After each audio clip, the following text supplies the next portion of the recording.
Have you ever believed in something so completely that you never felt the need to question it?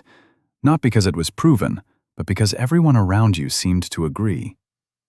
Have you ever laughed at a place you had never visited, judged a people you had never truly listened to, and assumed the world had already decided who was worthy of respect and who was not?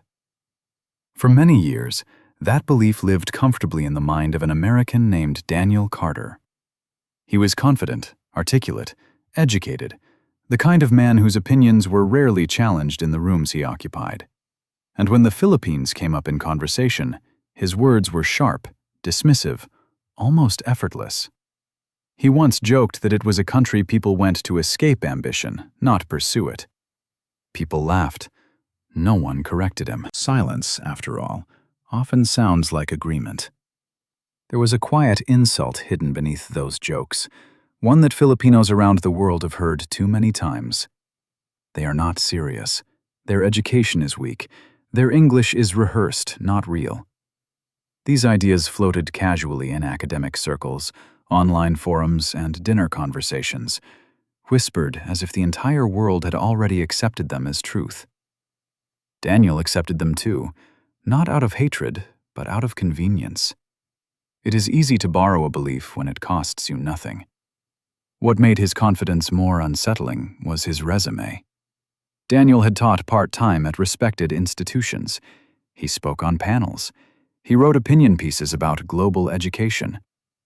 When someone like him repeats a stereotype, it feels heavier, more official. Once, during a casual lecture, he dismissed Southeast Asian universities as backup options for those who couldn't compete. He did not name the Philippines directly, but everyone knew. Even he knew. And still he moved on, unaware that one sentence would eventually return to confront him in a way he never imagined. Life, however, has a way of interrupting certainty. Daniel's career stalled. His research funding dried up. Universities that once welcomed him stopped replying. Age crept in quietly, bringing with it doubt, fatigue, and a growing fear that his best years were already behind him. He applied for programs, fellowships, master's tracks he once would have considered beneath him, not out of ambition, but survival. Rejection letters arrived politely, then stopped arriving at all. One evening, while scrolling aimlessly, he saw a post shared by an international academic group. It mentioned a master's scholarship in Asia, competitive, research-driven, internationally recognized. He almost scrolled past. Then he read the name, University of the Philippines. He laughed out loud, the same laugh he had used for years. But the laugh faded quicker than expected. Because beneath the name were statistics, faculty profiles, global partnerships, and alumni accomplishments that did not match the story he had always told himself. What if the place he once mocked was now the only door still open? What if the country he underestimated was about to test not his intelligence, but his pride? And what if standing in line for a scholarship in the Philippines would force him to face the quiet arrogance he never knew he carried? Daniel did not arrive at that moment of hesitation overnight. Long before he ever saw the words University of the Philippines on his screen, life had already been quietly dismantling the confidence he once wore so easily. What people did not see behind his polished opinions was a man growing tired, not just in body, but in spirit. A chronic illness he kept private began to interrupt his days, draining his energy, clouding his focus. Medical bills piled up. Insurance covered less than promised. The system he once trusted began to feel cold, transactional, indifferent. He tried to pivot.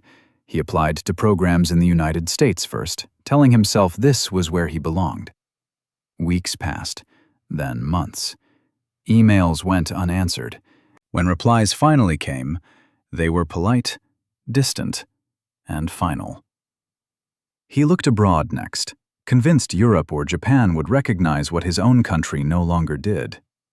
He sent applications with carefully rewritten statements, toned down pride, softened certainty. Again, silence. Again, rejection. Each attempt chipped away at something deeper than ambition. It chipped away at dignity.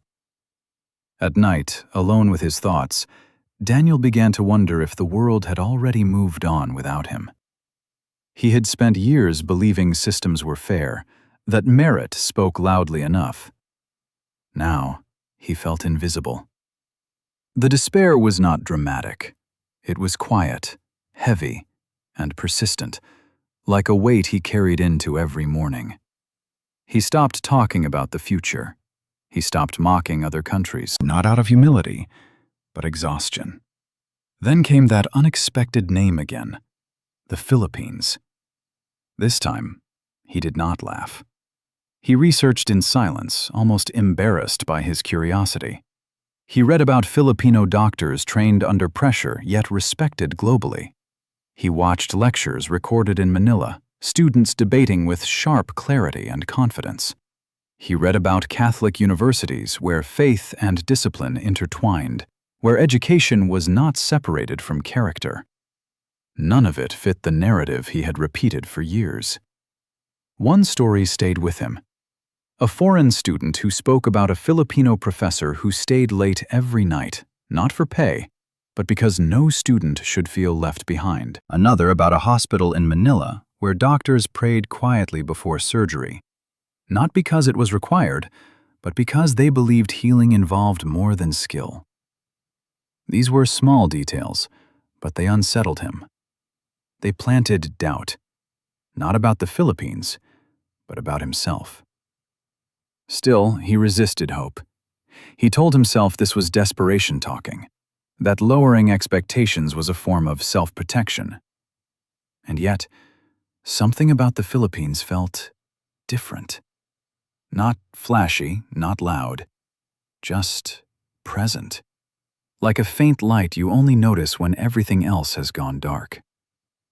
As Daniel stared at the scholarship requirements late one night, finger hovering over the submit button, a question pressed against his chest. Was this place truly an answer? Or just the last option left? He did not know. All he knew was that for the first time in years, the thought of a country he once dismissed no longer felt small.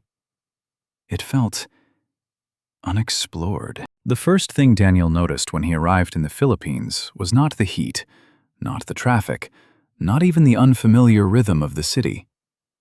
It was the way people looked at him. Not with suspicion, not with indifference, but with a calm attentiveness that made him feel seen in a way he had not felt for years. At the airport, a staff member noticed his hesitation and gently guided him forward without a word of irritation. In the taxi, the driver asked where he was from, and when Daniel answered, there was no judgment, only curiosity and a quiet smile. Manila was louder than the cities he had studied in, more chaotic, less polished, and yet there was an energy beneath it that unsettled him.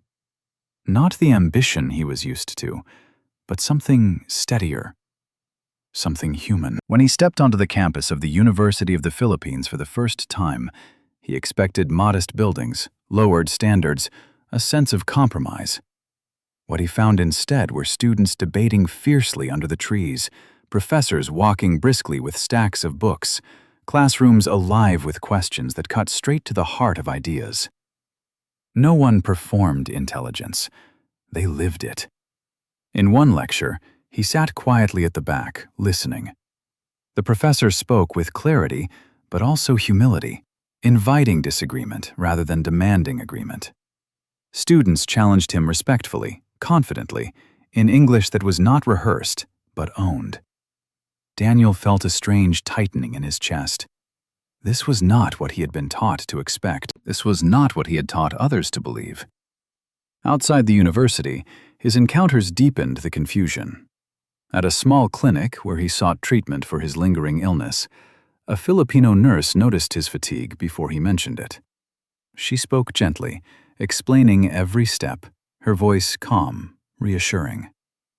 Before leaving, she said she would pray for him. It was not dramatic. It was sincere. That night, lying in his modest room, Daniel realized something had shifted. For the first time in years, he slept without anxiety clawing at his thoughts. Days passed, and with each one, the contrast grew sharper. In places where he once felt dismissed, he now felt welcomed.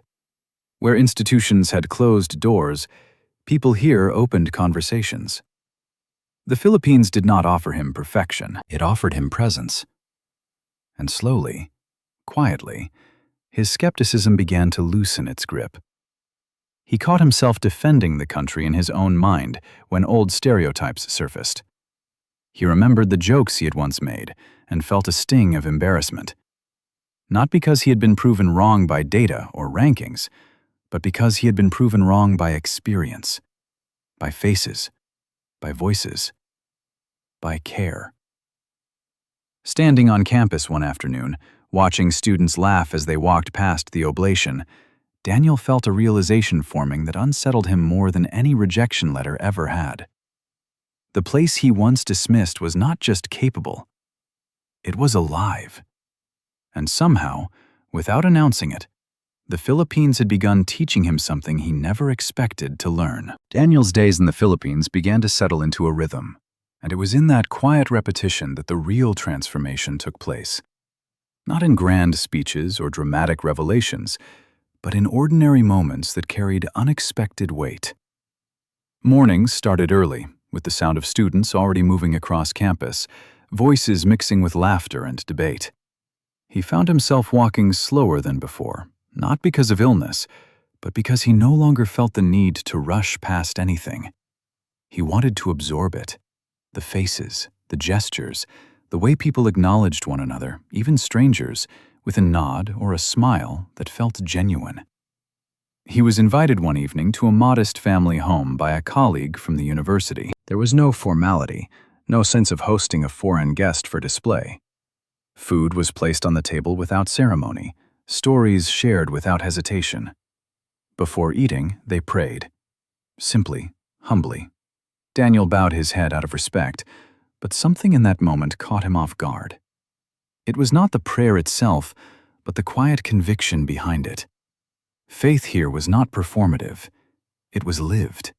It anchored people through uncertainty, not as an escape, but as a source of strength. As weeks passed, his health began to stabilize. The treatment was careful, attentive. Doctors explained, listened, followed up. Nurses remembered his name. In a system where he once felt like a number, he now felt like a person. And with that physical healing came something deeper. The heaviness he had carried for years began to lift. He started asking questions again, not to prove a point, but to understand. In classrooms, he spoke less and listened more. He realized how much he had missed by assuming he already knew. What moved him most was the resilience he saw everywhere. Students studying through power interruptions, professors teaching despite limited resources, families finding joy even when life demanded sacrifice. There was suffering here, undeniable and often visible. But it was met with an almost defiant hope, an insistence on kindness, a refusal to let hardship erase dignity. Daniel had traveled to many countries, but he had never seen joy coexist so closely with struggle, not as denial, but as resistance. One afternoon, sitting alone near the oblation statue, he felt the full weight of what was happening inside him. He remembered the jokes he once told, the dismissive words spoken without consequence, and for the first time, he did not feel defensive about being wrong. He felt grateful. Grateful that the Philippines did not respond to his ignorance with resentment, but with generosity. Grateful that instead of shutting him out, it welcomed him in. A thought surfaced, quiet but undeniable. This was never meant to be temporary. Not just the program, not just the stay. Something in him had shifted from visiting to belonging, from observing to caring. And in that realization, Daniel understood why this place felt so different. The Philippines did not ask him to prove his worth. It reminded him of it. Daniel often thought the greatest change would arrive with an announcement, a letter, or a title attached to his name. Instead, it arrived quietly, in the way he woke up each morning no longer feeling hollow. The Philippines did not rescue him in a dramatic sense. It did something far more enduring. It gave him back the ability to hope without shame. What began as an act of necessity slowly became a commitment of the heart. He stopped thinking in terms of how long he would stay and started thinking about what he could give. When the scholarship results were released, he read the message twice, then a third time, not out of disbelief, but reflection.